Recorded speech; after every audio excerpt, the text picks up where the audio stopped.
Golf's got a huge ass. Cool colours, shiny wheels, and huge great big wide body kits. This is tucked at the Manor. This Golf has obviously got a huge ass and a great big zoomy pipe. Obviously some huge shiny wheels on the RS Q3. Clearly someone didn't read the instructions and put the engine on the outside of the car. Apart from the engine being on the outside, this Mini's also covered in carbon fibre. Here, here, here, and in there. S14 in a beautiful colour. Man's got the wonky wheels. This R34 is proof that alloy wheels always look better than black. Obviously we have an awesome colour on this M3 with the huge shiny wheels. Lots and lots of carbon fibre. The 711 Beamer's lost his hood on the way here, revealing a huge turbo. And the Beachy 350's looking good as always. Quick side note, I think I found the hood to the Beamer. Awesome wheels on the wide body Beamer.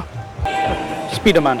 Here we have a VW Sirocco, a dream car of mine, and over there I've just noticed we have a wide body GE86. The wide body kit makes these cars look so clean.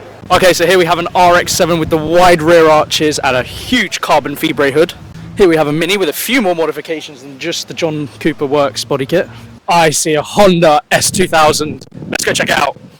Okay, never mind, there's someone sat in it, we'll leave it for now. Instead of the S2000, we're going to come and check out this Sirocco over here on bags. It looks incredible.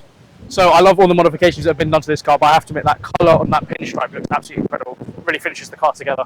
Right, I swear to God, I've given up with the wind. I should have bought a hat. Be prepared, people. Obviously, behind me, we have a far from stock Audi R8. It's on bags. I think this R8 might be bagged as well. All right then, guys, and today I'm going to end the video in front of probably the nicest GTR I've ever seen. Thank you all for watching, and I hope to see you in the next one. Bye for now.